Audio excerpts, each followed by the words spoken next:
지난 1978년 4월 한 미군 병사가 자신의 한국인 애인과 함께 경기도 연천의 한탄강변 유원지를 걷습니다. 당시 경기도 동두천 미군 기지에서 근무하던 그렉 보웬은 자신의 여자친구를 초대해 한탄강을 걸으며 꿈같은 시간을 보내고 있었죠. 그런데 이날 보웬은 웬일인지 자꾸 시선이 바닥에 깔린 돌에 머물렀고 이상하게 생각하던 찰나 그의 눈에 이상한 돌멩이 하나가 눈에 띕니다. 그때 그는 알았을까요? 이 돌 하나가 전 세계 모든 역사책을 전부 다시 쓰이게 만들 어마어마한 유물이라는 사실을요.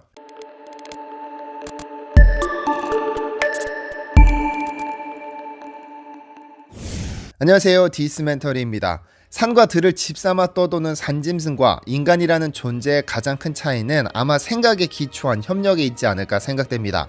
산짐승은 서로 잡아먹거나 독고다이로 살아가는 반면 인간은 서로 잡아먹는 경우는 없고 오히려 서로 협력하며 살아왔죠. 누군가는 산짐승을 잡아온다면 누군가는 이를 가공하고 요리해 우리가 먹을 음식을 만들었습니다. 그렇게 인간은 서로 협력하며 분업하며 현재까지 이르렀습니다. 역사적으로 구석기 시대는 인류가 최초로 도구를 사용하기 시작한 250만 년 전부터 마지막 간빙기가 시작되는 1만 년 전까지를 일컫습니다. 그리고 그 시기에는 인간이 자연에서 구해진 도구를 이용해 사냥을 하고 요리를 하기 시작했는데 처음에는 자연 상태의 날카로운 도구를 이용하다 점차 좀 더 날카롭게 만들기 위해 돌을 깨트리거나 갈거나 하는 방식으로 돌을 가공하기 시작했죠. 그런데 이제껏 한반도에는 후기 구석기 시대의 흔적만 남아있는 관계로 인류가 한반도에 살기 시작한 건 빨라도 중기 구석기 시대라는 것이 일반적인 학설이었습니다. 물론 그 이전부터 살았을지도 알 수 없지만 발견된 유물이나 증거가 없기 때문에 그러한 학설이 생겨난 것인데요. 다만 그렇게 발견된 유물들조차도 세계에서 가장 오래된 유물들이기는 합니다. 당시 인류가 만든 조각품이나 그림 등 예술작품이 전부 한국에서 발견됐으니까요. 충북 청원군 문이면 노현리 두루봉에서는 소형 인물상이 발견됐습니다. 이는 20만 년 전 후기 구석기 시대 작품으로 지금까지 알려진 인간의 작품으로는 가장 오래된 작품으로 알려져 있고 울산에서 발견된 반구대 그림은 단일바위 그림으로는 세계 최대 규모인데 수많은 동물들이 사실적으로 묘사되어 있어 고대인들의 교과서라고 부릅니다. 이런 유물들 덕분에 한반도에는 후기 구석기 시대부터 인류가 거주했다고 보는 것이죠. 그런데 한반도에는 그 훨씬 이전부터 인간이 살았던 것으로 알려졌습니다. 미군 병사가 우연히 찾은 돌멩이 하나 덕분에 그 사실이 증명됐는데요. 지금으로부터 43년 전 1978년 동두천 미군기지 기상예보대에서 근무하던 그렉 보웬 하사관은 자신의 여자친구와 함께 경기도 연천의 한탄강 주변을 걷고 있었습니다.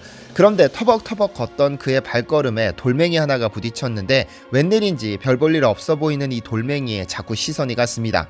왜냐면 그는 한국에 오기 전 미국에서 고고학을 공부했었고 군에 입대하면서 잠시 멈춘 상황이었지만 어떤 물건을 볼 때마다 이 물건은 고고학적인 가치가 있는 물건일까를 끊임없이 자문했습니다. 그런 와중에 자신이 방금 찬 이 돌멩이는 마치 억지로 깬 듯한 주먹도끼의 모양을 가지고 있었는데 자신이 배운 지식에 비추어 볼 때 이런 형태의 주먹도끼는 절대로 한국에서는 발견되어서는 안 됐습니다. 왜냐하면 이 돌멩이는 전형적인 아슐리안 형태를 갖추고 있었기 때문이죠. 이 아슐리안은 뒤에서 다시 설명드리겠습니다. 어쨌든 이러한 돌멩이가 더 있는지 찾아보다가 그는 3개를 더 찾아냈고 며칠 뒤에는 다시 현장을 찾아 정확한 발견 지점을 표시하고 간략한 보고문을 작성했죠. 자신이 발견한 것이 진짜 전기 구석기 시대의 아슐리안 주먹도끼가 맞는지 확인하고 싶었던 그는 구석기 유물의 대가로 알려진 프랑스의 프랑수아 보르도 교수에게로 편지를 썼고 보르도 교수는 서울대학교 김원룡 교수를 찾아가 보라는 답장을 보내왔습니다. 그렇게 김원룡 교수를 만난 그는 자신이 발견한 주먹도끼가 실제 아슐리안 주먹도끼라는 사실을 확인할 수 있었고 그의 이 발견은 전 세계 고고학계를 발칵 뒤집어 버렸습니다. 돌의 양쪽 면을 모두 쳐서 만든 주먹도끼는 구석기인들에게 만능 기구였습니다. 이것으로 사냥도 하고 포획한 산짐승을 자르고 두들기고 땅을 파는 등 다양한 기능을 수행했죠. 특히 아슐리안 주먹도끼는 한쪽은 둥글게 반대쪽은 뾰족하게 날을 세운 좌우대칭의 획기적인 뗀석기입니다. 이 이름은 프랑스 북서부 솜무강 강변에 위치한 생아슐 유적지에서 많이 발견되어 붙여진 이름인데 이는 인류가 최초로 뚜렷한 목적의식을 가지고 제작한 석기로 고대 인류의 발달 정도를 문화적으로 보여주는 것이었습니다. 그런데 보웬이 한국에서 이를 발견하기 전까지 전세계 고고학계는 미국 하버드대 교수인 모비우스의 학설이 정통으로 인정받았습니다. 모비우스 교수는 이 주먹도끼는 주로 유럽과 아프리카에서만 발견되는 것에서 착안해 전기 구석기 문화는 주먹도끼 문화권과 찌개 문화권으로 구분했었습니다. 즉 인도를 기준으로 인도 서쪽인 유럽과 아프리카, 서아시아 등지를 아슐리안 문화권, 즉 주먹도끼 문화권으로 불렀고, 인도 동쪽인 동아시아와 아메리카는 찌개 문화권으로 불렀습니다. 이에 모비우스는 전기 구석기 시대에 구석기 문화다운 도구가 동아시아에 없었다고 주장했고, 이것이 고고학계의 정설처럼 여겨졌죠.